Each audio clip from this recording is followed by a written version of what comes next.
Title: The Hidden Frequency: How Altars Speak in the Spirit Realm. Altars don't need your permission. They don't need your awareness.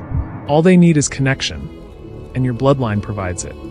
What if the battles you're fighting didn't start with you, but with an altar you never built? Grace never understood why the same nightmare hunted her like clockwork.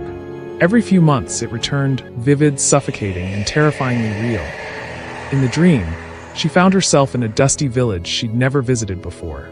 A cold wind would blow through the trees as old women dressed in white surrounded her, chanting in a language she didn't understand.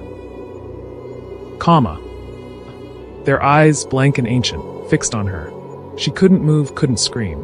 Then she'd wake up drenched in sweat, her heart pounding like she'd just escaped something evil. No one could explain it. Doctors said stress. Pastor said pray harder. But deep inside, Grace knew something else was calling her name. From somewhere far, older than her lifetime. When she came for counseling, I asked a strange question. Grace, has anyone in your family ever served at a shrine or altar? Her eyes widened. My grandmother, she whispered. But she died long before I was born. We began to trace her story, not through memories, but through spiritual history. Her grandmother had been a priestess in a traditional religion. Before her death, she performed a ritual, dedicating all her female descendants to the goddess she served. That act wasn't symbolic, it was a covenant, and the shrine she used wasn't just clay and ashes. It was an altar, a transmitter in the spirit realm.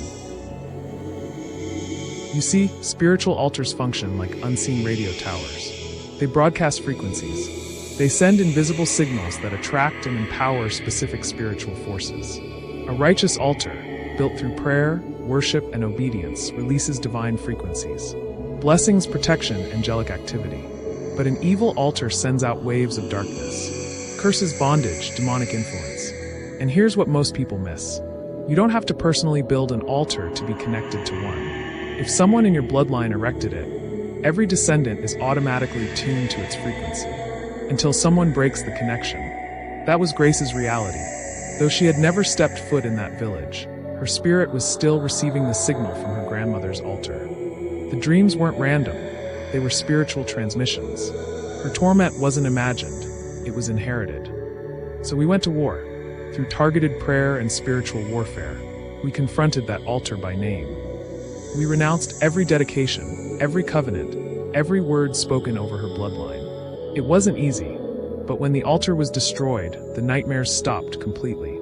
7 years later, Grace still sleeps in peace. Altars are real.